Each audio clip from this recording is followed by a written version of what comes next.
안녕하세요. 오늘 금요 기도에 하나님의 말씀 함께 나누도록 하겠습니다. 오늘은 지난주 계속 이어서 지금 여섯 번째 이제 또 더 나아가서 기도에 대한 말씀을 한번 살펴보도록 하겠습니다. 우리가 어떻게 기도해야 될 것인가, 또 기도의 응답은 무엇을 통해서, 어떤 방법을 통해서 우리에게 이루어지는 것인가에 대한 말씀을 한번 살펴보겠습니다. 기도는 우리 신앙생활 속에 아주 큰 동력을 제공하는 중요한 수단입니다. 하나님과의 대화, 또 하나님과의 소통, 이 모든 것이 이루어짐을 통해서 내 삶의 힘을 얻게 되고, 우리 마음이 소원하는 것을 또 하나님께 아뢰면서 우리와 함께 하시는 하나님의 그 능력을, 또 손길을 체험할 수 있는 그런 좋은 수단이 됩니다. 또한 우리는 이 기도를 통해서 하나님께 영광을 돌려주시게 되죠. 모든 것은 하나님께서 하실 수 있습니다. 하나님의 도우심이 필요합니다 라고 하면서 하나님을 향한 신뢰, 또 하나님을 향한 어떤 의지, 이런 모든 것이 이 기도의 삶 속에서 또 실현되는 것이고 증명되는 것이기 때문에 우리의 기도 생활은 매우 중요한 것입니다. 특별히 이 기도의 응답, 우리가 주께 어떤 말씀을 드렸을 때 그것을 주님께서 들으셨다는 것을 확인할 수 있는 것이 바로 기도의 응답이거든요. 그런데 이 기도의 응답이 내가 체험하지 못하게 된다는 것은, 다시 말하면 내 기도가 하나님께 들려지는 것일까? 하나님께서 정말 나와 함께 하실까? 하나님께서 나를 주목하고 계실까? 이런 모든 것에서 어떤 의구심을 품을 수 있는 그런 상황이 됩니다. 따라서 기도의 응답은 단순하게 우리가 하나님께 어떤 간구하는 것이 응답된다는 그런 차원을 넘어서 하나님께서 나와 함께 하신다는 것을 또 체험할 수 있게 되고, 그 속에서 믿음의 담력을 얻게 되고, 삶의 자신감, 또는 이 세상 살아가면서 오는 막연한 어떤 불안함, 또 어떤 우리가 어려움 당했을 때 그 막연함과 좌절감, 이 모든 것에서부터 벗어날 수 있는 그런 좋은 수단이 되는 것입니다. 그래서 제가 이렇게 계속 기도에 대한 말씀을 함께 나누고 있는데요. 오늘은 사무엘이 이스라엘 백성들을 위해서 기도한 미스바 대성회, 또 때로는 우리가 미스바 각성 대회라고 하기도 합니다만은, 이것을 조금 우리가 조금 오해하는 부분이 있어요. 그래서 오늘 본문 말씀은 사무엘상 7장 1절부터 14절까지 말씀을 전체를 봐서 한번 살펴보도록 그렇게 하겠습니다. 제가 말씀을 봉독하겠습니다. 여러분께서 함께 화면 나오는 말씀을 함께 읽으면서 마음속에 두고 또 하나님 말씀을 듣도록 하겠습니다. 기럇 여아림 사람들이 와서 여호와의 궤를 옮겨 산에 사는 아비나답의 집에 들여놓고 그 아들 엘리야사를 거룩히 구별하여 여호와의 궤를 지키게 하였더니, 궤가 기럇 여아림에 들어간 날부터 20년 동안을 오래 있은지라. 이스라엘 온 족속이 여호와를 사모하니라. 사무엘이 이스라엘 온 족속에게 일러 가로되, 너희가 진심으로 여호와께 돌아오려거든 이방 신들과 아스타롯을 너희 중에서 제하고 너희 마음을 여호와께로 향하여 그만 섬기라. 너희를 블레셋 사람의 손에서 건져내시리라. 이에 이스라엘 자손이 바알들과 아스타롯을 제하고 여호와만 섬기니라. 사무엘이 가로되, 온 이스라엘은 미스바로 모이라. 내가 너희를 위하여 여호와께 기도하리라 하며, 그들이 미스바에 모여 물을 기로 여호와 앞에 붓고 그날에 금식하고 거기서 가로되, 우리가 여호와께 범죄하였나이다 하니라. 사무엘이 미스바에서 이스라엘 자손을 다스리니라. 이스라엘 자손이 미스바에 모였다함을 블레셋 사람이 듣고 그 방백들이 이스라엘을 치러 올라온지라. 이스라엘 자손이 듣고 블레셋 사람을 두려워하여 사무엘에게 이르되, 당신은 우리를 위하여 우리 하나님 여호와께 쉬지 말고 부르짖어 우리를 블레셋 사람의 손에서 구원하시게 하소서. 사무엘이 젖 먹는 어린 양을 취하여 온전한 번제를 여호와께 드리고 이스라엘을 위하여 여호와께 부르짖음에 여호와께서 응답하셨더라. 사무엘이 번제를 드릴 때에 블레셋 사람이 이스라엘과 싸우려고 가까이 오매, 그날에 여호와께서 블레셋 사람에게 큰 우레를 발하여 그들을 어지럽게 하시니 그들이 이스라엘 앞에 패한지라. 이스라엘 사람들이 미스바에서 나가서 블레셋 사람을 따라 벳갈 아래에 이르기까지 쳤더라. 사무엘이 돌을 취하여 미스바와 센 사이에 세워 가로되, 여호와께서 여기까지 우리를 도우셨다 하고 그 이름을 에벤에셀이라 하니라. 이에 블레셋 사람이 불복하여 다시는 이스라엘 경내에 들어오지 못하였으며, 여호와의 손이 사무엘에 사는 날 동안에 블레셋 사람을 막으심에, 블레셋 사람이 이스라엘에게서 빼앗았던 성읍이 에그론부터 가드까지 이스라엘에게 회복되니, 이스라엘이 그 사방 지경을 블레셋 사람의 손에서 도로 찾았고 또 이스라엘과 아모리 사람 사이에 평화가 있었더라. 아멘.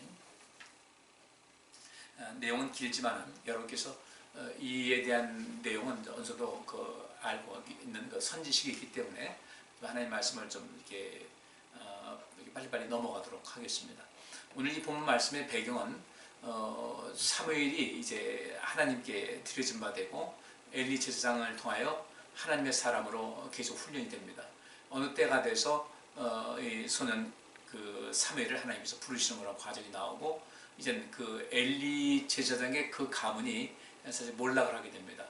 엘리 제사장의 아들 홈리와 비느하스가 아주 불량한 사람들이었어요. 그래서 제사장으로서의 역할을 감당하지 못했고 또 이때 이제 블레셋과의 전쟁이 일어나게 됩니다. 전쟁이 일어나게 되니까 이 전쟁하는 가운데 자꾸 이제 이스라엘이 뒤로 밀리게 됩니다. 이때 제사장들은 역시 이 전쟁에서 어떤 상당한 역할을 감당하는 이런 부분이 있었고 이 홈리와 비느하스는 이 여호와의 법궤를 메고 전쟁에 나가면 하나님께서 도와줄 것이라는 어떤 막연한 기대감을 가지고 전쟁에 임했지만 결국 전쟁에 패하게 되고 그리고 여호와의 법궤는 블레셋 사람의 손에 넘어가게 됩니다. 이스라엘 백성들이 완전히 낙심하게 되겠죠.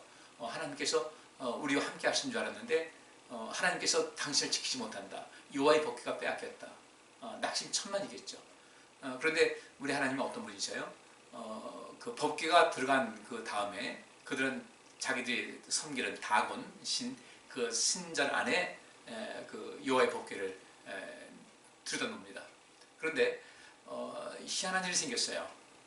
누가 손대지 않았는데도 불구하고 다곤 신의 모습한 것이 이제 넘어지고 부러지고 망가지게 되죠. 물론 전혀 생명력이 없는 것이고 그 우상이라는 것은 헛된 것입니다. 하나님 외에는 다른 신은 없어요.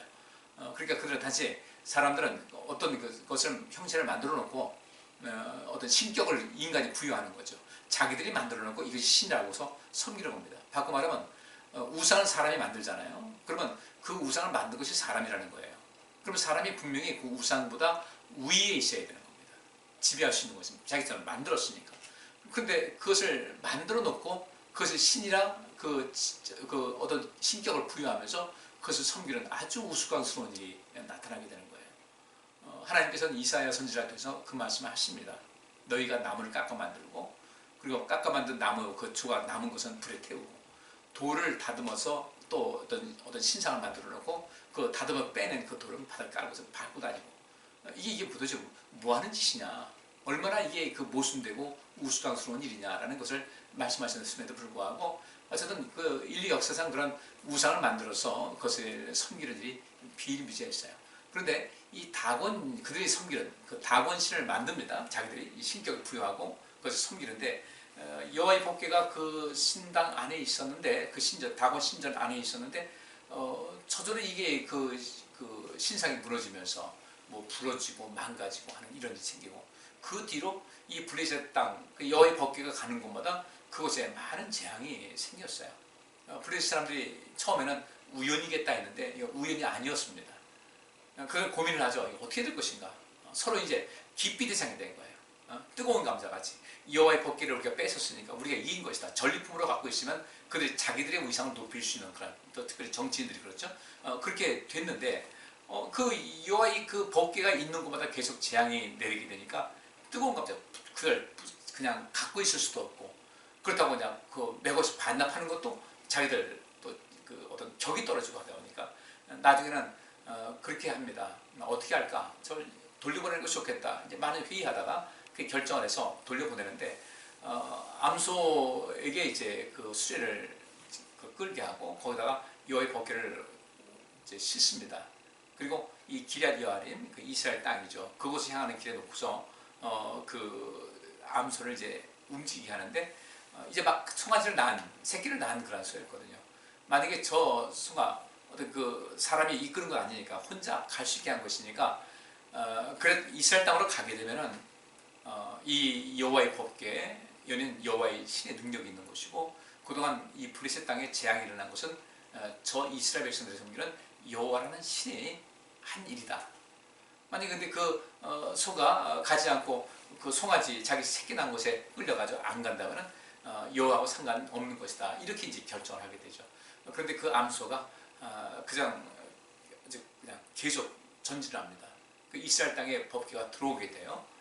그리고 오늘 우리가 보면 말씀 읽은 대로 그 기럇 여아림 사람들이 와서 여호와의 궤를 옮깁니다. 산에 사는 아비나답의 집에 들여놓고 그 아들 엘리야사를 거룩히 구별하여 여호와의 궤를 지키게 합니다. 그가 복 받았겠죠. 그래서 거기서 20년 동안을 그 여호와의 법궤가 오래 있었어요. 그리고 그 가운데 법궤가 다시 돌아왔으니까 얼마나 신기했겠어요. 이스라엘 백성들은 신기하고 놀랍기도 하고, 거기서 이제 이스라엘 백성들이 서서히 그 신앙심이 이제 자라게 됩니다. 물론 그렇게 됐다는 말씀은 나와 있지 않습니다만은 이스라엘 백성들은 어떤 글을 쓰거나 말을 할 때 상당히 많은 부분을 생략을 하는 그런 생활 습성이 있어요. 그들의 문화입니다. 그만큼 그 많은 것을 생략한다 할지라도 그 속에 숨겨진 이야기를 많이 발견해낼 수 있는 그런 능력, 그런 지혜가 그 백성에게 있었어요. 하나님 말씀은 사람이 썼지만 성령이 감동하셔서 쓴 내용이지 않습니까? 역시 마찬가지로 성령께서 이 성경 저자에게 감동하실 때도 그런 식으로 쓴 거예요. 우리는 이 성경 그 행간, 그 절과 절 사이에 또 단어와 단어 사이에 숨겨진 이야기를 우리는 그것을 캐낼 수 있는 그런 그 안목이 있어야 돼요. 물론 그 목사인 제가 그것을 하는데 앞장서야 되겠지만, 우리 성도님께서도 성령의 그 인도하심을 따라서 이 말씀을 읽다 보면은 그 행간에 숨겨진 이야기, 이런 것이 이제 떠오르게 됩니다. 어쨌든 이 법궤가, 빼앗겼던 법궤가 우리 이스라엘 백성들이 나가서 그것을 다시 되찾아온 것이 아니었어요. 공격해서 전쟁에서 찾아온 것이 아니라 하나님의 그 능력으로 이 블레셋 사람들이 아주 고개를 절레절레 흔들게 만들고, 그래서 그런 방식으로 해서 여호와의 법궤가 돌아왔는데, 이 법궤라는 말이 이제 영어로 말하면 아크입니다. A-R-K. 이 아크라고 쓰여진 그 단어가 그 성경에 몇 군데 있어요. 근데 하나는 무엇이냐면은 노아의 방주, 그 방주를 아크라고 합니다. 그다음에 또 그 모세가 이제 더 이상 그 어머니가 그 아이를 키울 수가 없는 상태가 됐죠. 남자애들 어디 때 발견되면 죽이니까. 그래서 갈대, 역청을 바르고 해서 방수 처리한 그 갈대 상자에 모세를 담아서 이제 물에 띄우고, 그래서 결국은 바로 왕의 그 딸, 그 공주의 눈에 띄게 돼서 그 바로 왕의 그 왕족으로 이제 성장이 되지 않습니까? 근데 그 모세가 담겨있던 그 갈대 상자, 이것을 또 아크라고 해요. 그리고 이 법궤를 아크라고 합니다. 그런데 그 노아의 방주도 역시 마찬가지로 노아와 그 식구들을 살린 역할을 했죠. 또 모세가 탔던 그 갈대 상자도 모세의 생명을 살리는 역할을 했고, 더욱이 이 하나님의 법궤는 온 인류를 살리는 힘이 됩니다. 물론 지금은 그 법궤라는 것이 존재하지 않는 가운데 있지만 하나님 말씀이 우리를 살리지 않습니까? 그 법궤 안에는 하나님의 말씀이 십계명 22장 돌판이 그 속에 담겨 있었고, 이 법궤는 이스라엘 백성들 그 제도가 그 계속 있을 때, 그때까지도 이 법궤는, 솔로몬 성전이 망가진 다음에는 이제 그것이 이제 그 행방불명이 됐다고 그래요. 그때까지만 해도, 솔로몬 성전이 존재할 때까지만 해도 항상 그 지성소 깊은 곳에, 가장 그 깊은 곳에 여호와의 법궤를 모시면서 그곳에서 이제 피를 뿌리고, 짐승의 피를 뿌리고, 그곳에서 생명이 이제 나오게 되는 이런 하나의 상징물이자 또 하나님의 놀라운 역사가 그 속에 있었습니다. 이런 법궤, 그러니까 이스라엘 백성들에게는 여호와의 법궤가 생명과 같았고, 하나님께서 우리와 함께 하신다는 어떤 정말 그 상징적인 그런 존재였는데, 빼앗겼다가 하나님의 능력으로 다시 돌아오게 됐잖아요. 에스겔서 36장에 있는 말씀 보니까 그렇게 말씀하십니다. 이스라엘 백성들에게 바벨론에서 나라가 망했잖아요. 하나님의 이름이 더럽혀졌어요. 너희가 더럽힌 나의 이름, 나를 위해서 내가 내 이름의 그 명예를, 너희가 더럽힌 명예를 회복하겠다 하시면서 하나님께서 역사를 주관하십니다. 그러니까 이스라엘 백성들에게 그때 희망이 생기는 것이죠. 여기 법궤가 돌아왔을 때 이스라엘 백성들에게는 희망이 생깁니다. 블레셋이라는 나라가 항상 그 접경 국가로서 항상 괴로움을 당했어요. 뭐 삼손 때도 역시 마찬가지고 그랬는데 여호와의 법궤가 그들이 돌아왔다, 그 블레셋 사람들이 손을 든 거예요. 그리고 이스라엘 백성들에게 함부로 하지 않겠다는 그런 어떤 상징적인 의미가 되는 것이죠. 20년 동안을 오랫동안 기럇 여아림에 있었는데, 그 뒤에 있는 말씀은 짧지만 이렇게 나옵니다. 이스라엘 온 족속이 여호와를 사모했다. 그들의 삶이 변화가 되기 시작했어요. 여러분 오늘 이 본문 말씀 보면은 우리 그렇게 얘기합니다. 사무엘을 통한 그 이스라엘 대각성 운동이 시작이 됐다. 회개 운동이 시작됐다. 물론 맞긴 맞아요. 맞긴 맞는데 우리가 이 말씀을 이게 전체적인 것을 좀 쭉 오늘 본문 말씀을 쭉 읽어보게 되면은 그 절차가 있습니다. 오늘 뒤에 그런 말씀 있잖아요. 그 7장 9절 말씀 보면은 이런 말씀이 있어요.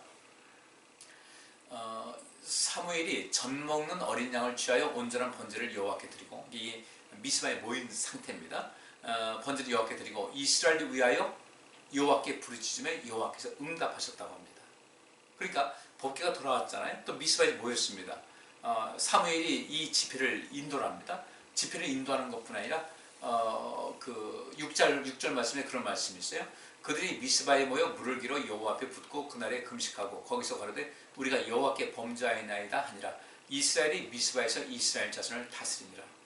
이 신앙의 재무장을 하는 그런 그 도시였어요. 이 미스바에. 거기 다 모여서 그들이 사무엘이 미스바에서 이스라엘 자손을 다스린다. 뭐 어떤 행정 구약시대 사무엘은 마지막 사사죠. 근데 사사들은 행정의 일을 맡는 사람이기도 했어요. 행정력을 또 집행하는 사람이기도 했고, 또 선지자 역할도 했고, 또 재판관의 역할도 하는 그런 모습이었는데, 미스바에서 이스라엘 자손을 다스렸다. 신앙 관리, 그다음에 어떤 행정력, 또 어떤 재판관 이런 역할을 사무엘이 했던 겁니다. 그리고 거기서 그 이스라엘 백성들이 또 모여서 기도를 합니다. 특별히 그렇게 미스바에서 이스라엘 자손을 다스렸을 때 7절에 그런 말씀이 있어요. 이스라엘 자손이 미스바에 모였다함을 블레셋 사람이 듣고 그 방백들이 이스라엘을 치러 올라온지라. 근데 그 앞에 6절 말씀 보면은 사무엘이 미스바에서 이스라엘 자손을 다스렸다고 그랬으니까 모이자마자 블레셋 사람들이 뭐 한 것이 아니라 미스바에 모여서 이들이 계속해서 신앙 훈련을 한 거예요.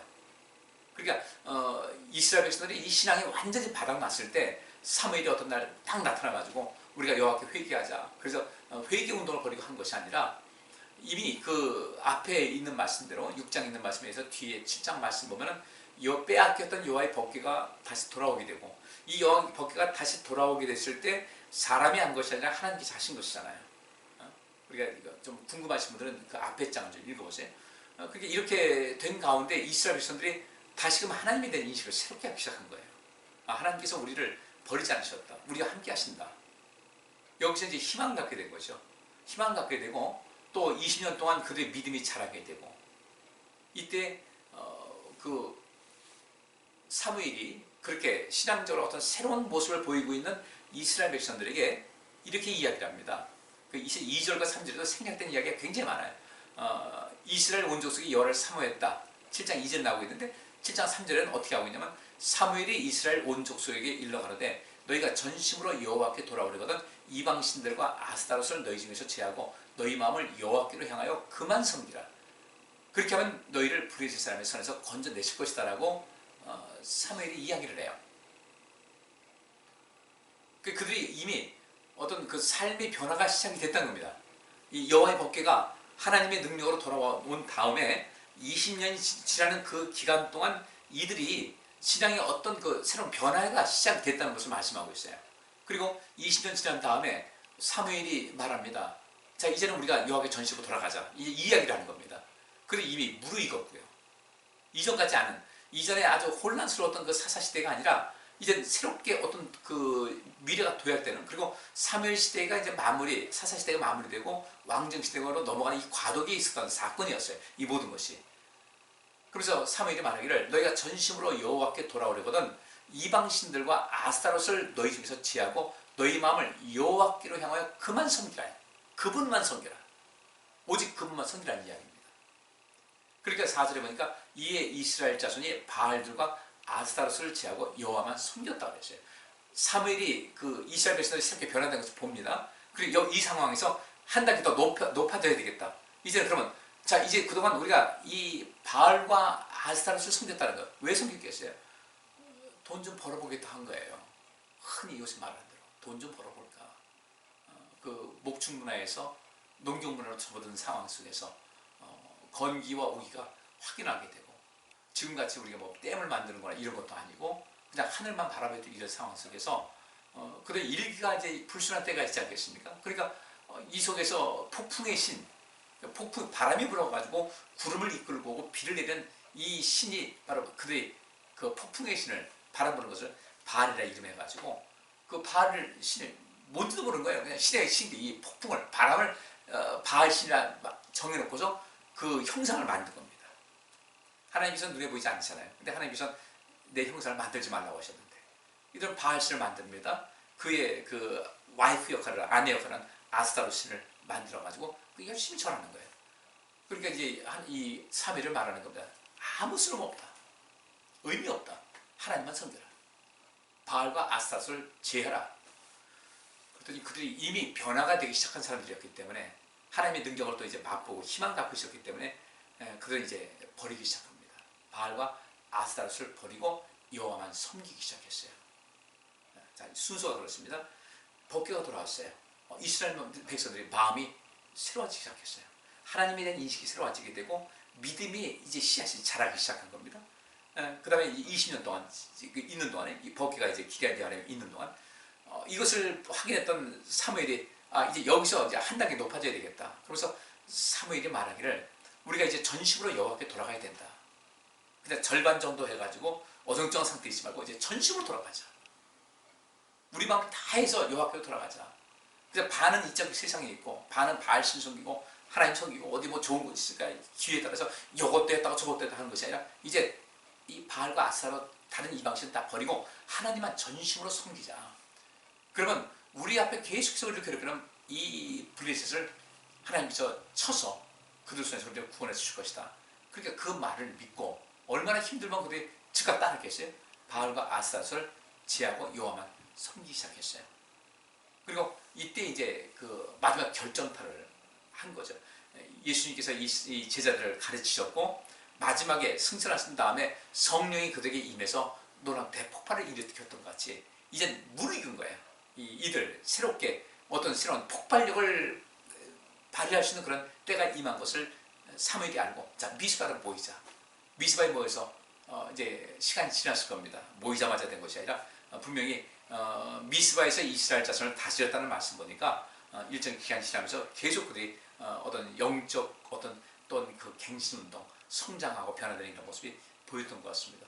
그러니까 이 브레스 사람들이 이제 그것을 보고서 좀 두려움을 느꼈겠죠. 저희도 모였다. 우리가 미리 선수를 써야 되겠다 해가지고 브레스 사람들이 이제 진을 치고 모이기 시작하는 거예요. 이 백성들, 이스라엘 백성들이 엄청난 두려움을 느끼게 됩니다. 그리고 8절 말씀하니까 그 두려운 나머지 사무엘에게 말하기를 당신은 우리를 위하여 우리 하나님 여호와께 쉬지 말고 부르짖어 우리를 블레셋 사람의 손에서 구원하시게 하소서 합니다. 그래서 사무엘이 젖 먹는 어린 양을 취하여 온전한 번제를 여호와께 드렸고 이스라엘을 위하여 여호와께 부르짖음에 여호와께서 응답하셨다. 어떻게 응답하셨을까? 10절 말씀에 사무엘이 번제를 드릴 때입니다. 기도한 다음에 그 번제 드리고 나서 한참 있은 것이 아니라 사무엘이 번제를 드릴 때 블레셋 사람이 이스라엘과 싸우려고 가까이 왔어요. 근데 이때에 그날에 여호와께서 블레셋 사람에게 엄청난 큰 우레를 발하였어요. 이들은 어지럽게 돼요. 그들 어지럽게 하셨다.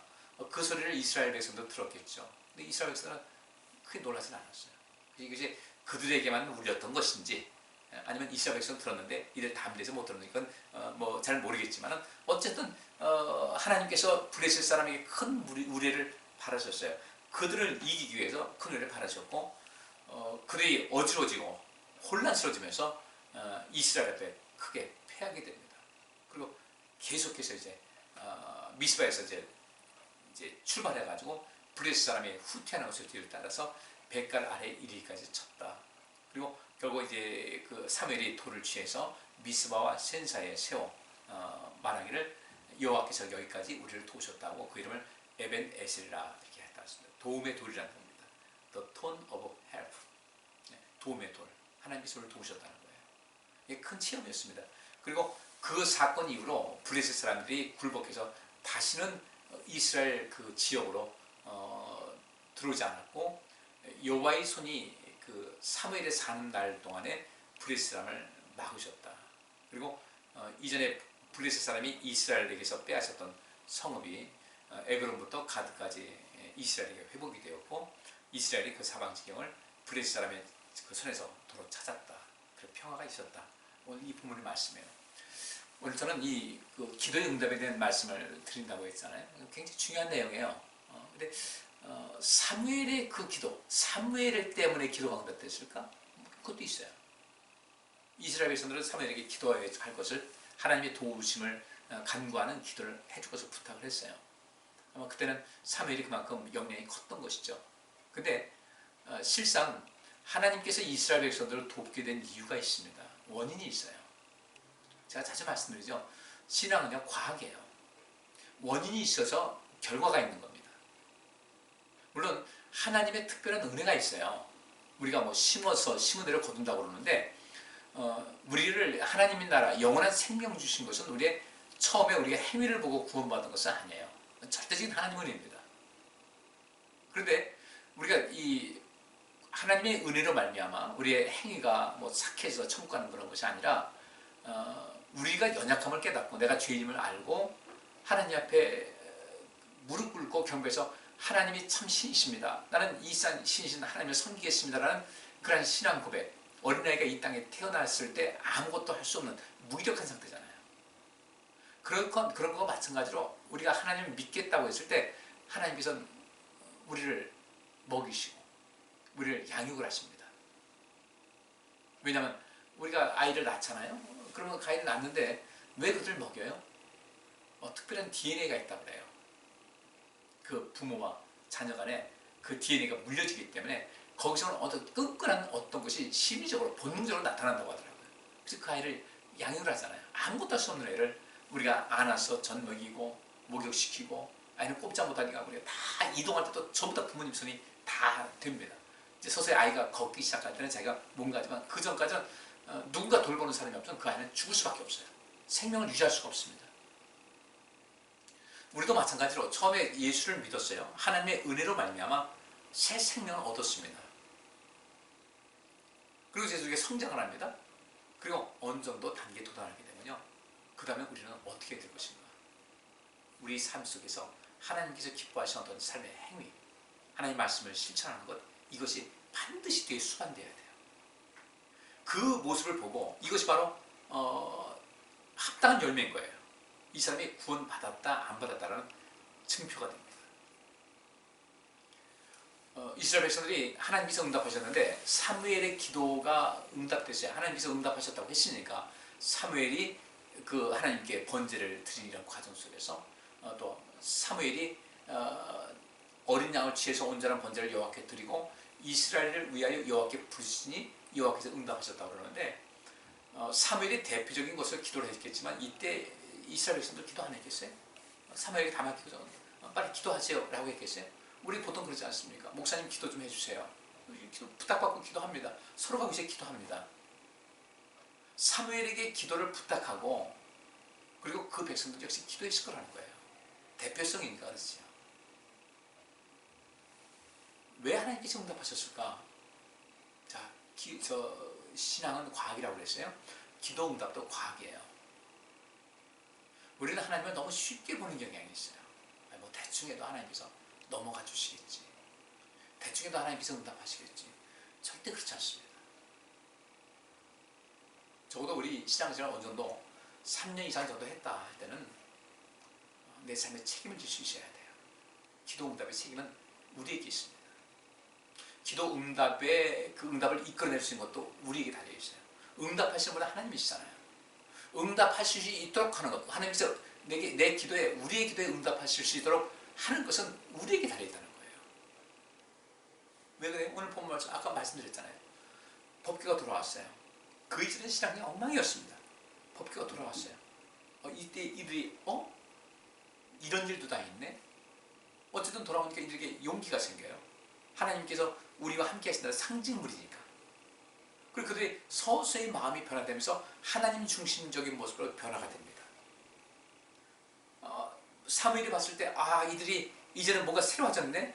더 성장할 수 있겠다 싶어서 사무엘이 일으키게 합니다.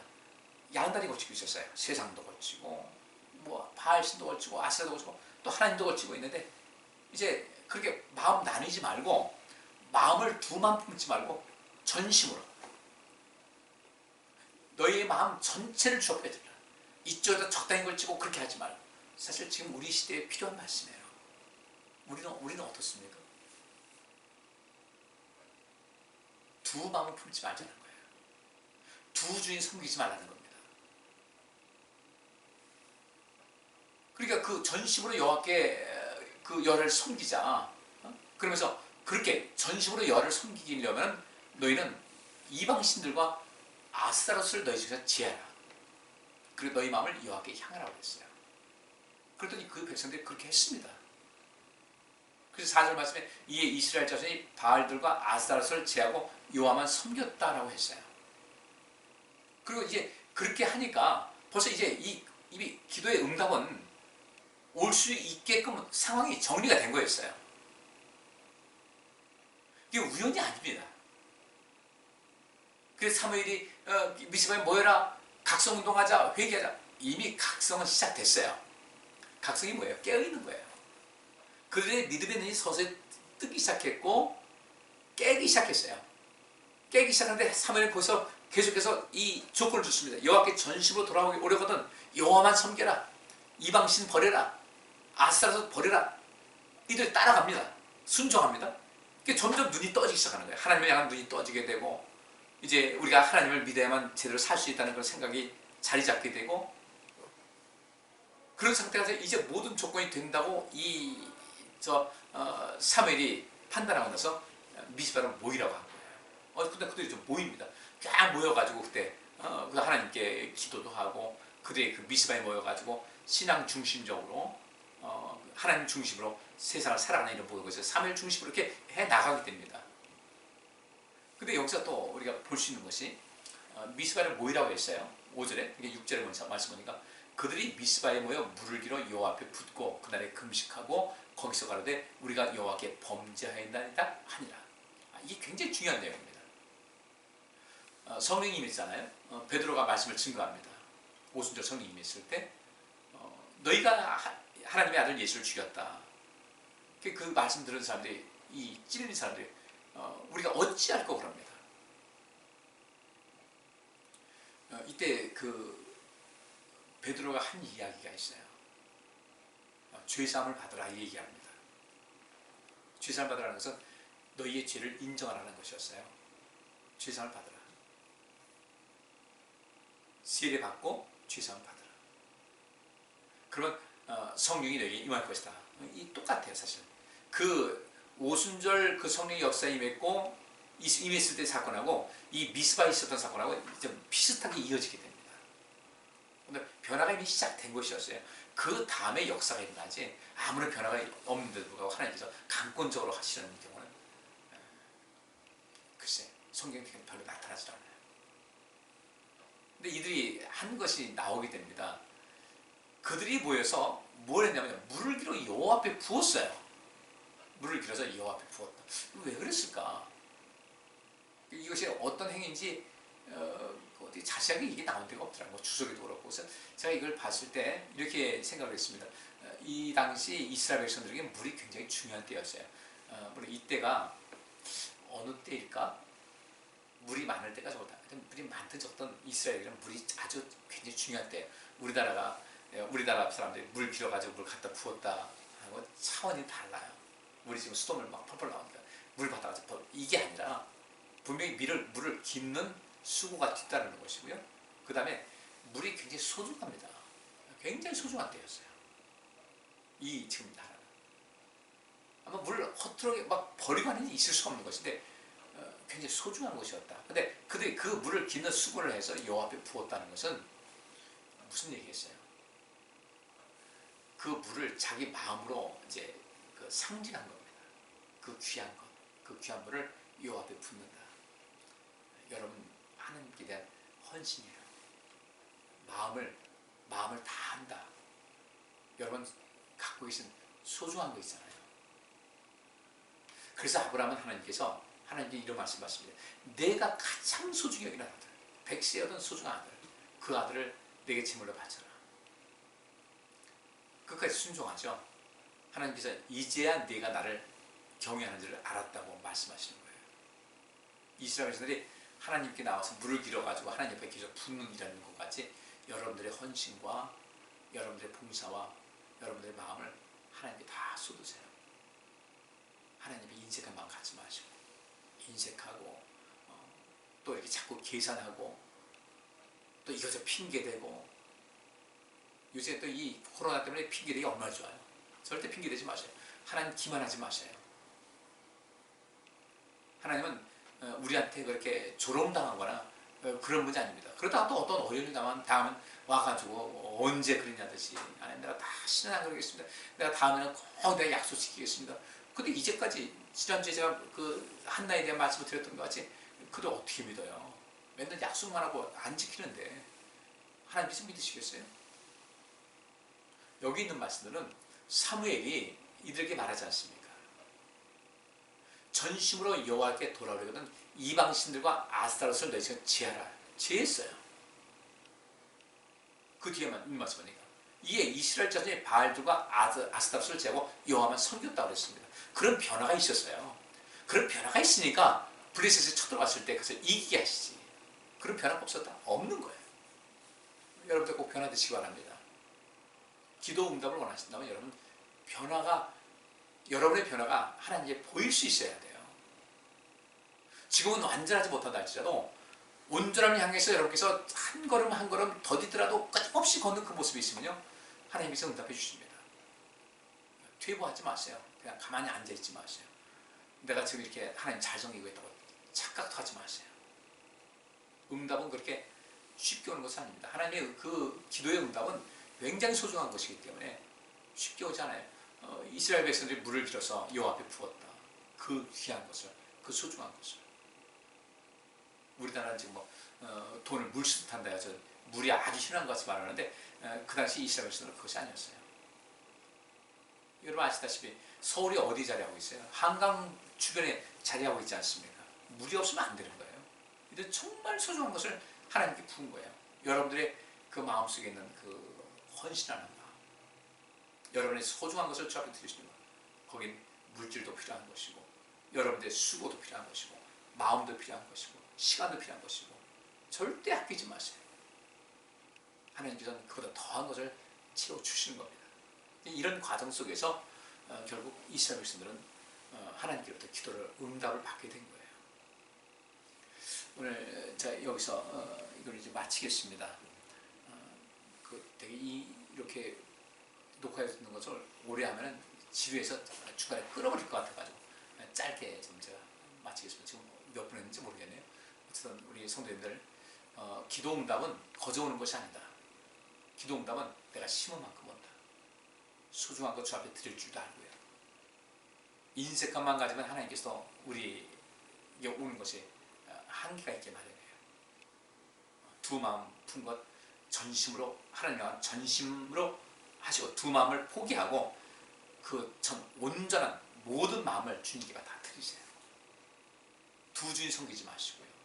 돈도 좋고 하나님도 좋고 형편 따라서 아쉬우면 하나님 끼우고 좋은 일 있으면 내 마음대로 내가 내 육신의 즐거움을 찾아서 다니고 그 마음도 찜찜해가지고 아유 이러다도 하나님께 혼나겠지 해가지고 기껏 한다는 게 마음 찜찜해서 숙제하듯이 와서 예배드리고 기도하고 그거 하나님께서 다 하시고 질색하시는 하나님께서. 난 너의 마음을 원한다 이거죠. 너의 마음. 오늘 이 본문 말씀 다시 한번 읽으시고 제가 설명드렸으니까요.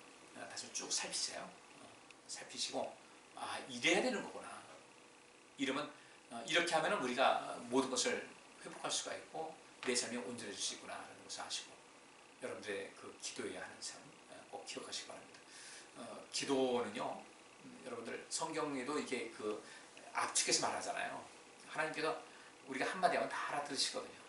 그걸 똑같은 기도를 매일 하지 말고 하나님 내게 필요합니다 하시고 그렇게 하셔요. 말을 많이 해야 하나님께서 들으시는 걸로 생각하지 말라고 마태복음 6장에 예수님의 말씀이 기록되어 있어요. 중언부언하지 말라. 똑같은 얘기입니다. 말을 많이 한다고 하나님께서 들으시는 거 아니에요. 내 삶의 역사, 내 삶의 일반적인 패턴이 하나님 앞에 나는 나를 얼마만큼 신뢰하실까? 내 신앙의 신용도, 하나님께서 나를 보실 때 하나님께서 나를 판단하시는 그 신앙의 신용도가 몇 등급인가를 보셔야 돼요. 그 등급이 높으면 높을수록 여러분의 삶 속에서 기도 응답의 역사는 아주 신속하고도 정확하게 풍성하게 임하게 됩니다. 그 신용도가 낮으면 안 돼요. 그래서 제가 여러분들에게 할 수 있으면 집에 있는 한 수요일에도 금요일에도 나오라고 하는 이유가 거기 있어요. 뭐라고 핑계하실 거예요? 뭐 이래서 저래서. 우리 교회 지금 안전하잖아요. 핑계대지 마세요. 주님께서 그런 모든 것을 차라리 예수님께서 변화산상에서 내려오셨을 때 그 어떤 어린아이, 귀신 들려가지고 고통나는 어린아이를 고쳐달라고 그 아이의 아버지가 왔잖아요. 제자들은 못 고쳤고요. 예수님께서 제자를 나무라실 때 그 아이의 아버지가 할 수 있거든 내 아들을 좀 고쳐달라고 했을 때 예수님께서 하신 말씀이 할 수 있거든이 무슨 말이냐, 믿는 자에게 능치 못함이 없다 그랬어요. 그랬더니 나의 그 아버지가 내 믿음이 적은 것을 도우소서 그랬어요. 내 믿음이 부족합니다. 나의 적은 믿음이 더 잘할 수 있도록 나를 도우소서. 차라리 그렇게 말씀하세요. 내 믿음이 부족합니다. 그것도 이제 한두 번이죠. 신앙생활 적어도 3년 이상 신앙생활 했으면 책임질 수 있어야 돼요. 신앙생활 가지고 특별히 중직 되신 분들, 중직 직분을 받았으면서도 내가 연약해서 라고 한다면 이건 안 되는 거예요. 하나님께 약속 다 했잖아요. 약속한 거 지켜야죠. 여러분이 하나님께 약속하고 성도들 앞에서 약속한 거 지킬 때 그 신뢰감을 회복하는 그 순간부터 여러분의 삶 속에서 기도의 응답의 역사는 신속해집니다. 정확하고 분명해지고 또 풍성해집니다. 기도합니다. 하나님 감사합니다. 오늘도 기도에 대한 말씀을 살폈습니다. 기도의 응답, 이것이 있을 때 우리의 믿음이 더욱더 자랄 수가 있고, 이것이 있을 때 우리가 더욱더 큰 확신을 가지고 인생을 힘있게 성공적으로 복되게 살아가게 될 줄 믿습니다. 그동안 우리가 기도의 응답이 부족함을 느꼈다면 그 원인을 오늘 말씀 속에서 찾게 하시고 신속한 그 기도의 응답을 이루었던 오늘 본 말씀 그대로 우리도 이런 체험을 통하여 우리의 믿음이 반석과 같이 더욱더 굳건해지게 하시고 그 믿음의 힘 가지고 나와 우리 가정과 우리 교회와 우리 지역사회, 이 나라, 온 세계를 살리시는 생명사역의 주체자가 다 되게 하여 주옵소서. 감사드렸고 예수 그리스도의 이름으로 기도하옵나이다. 아멘. 네, 다음에 또 뵙겠습니다. 감사합니다. 네, 안녕히 계세요.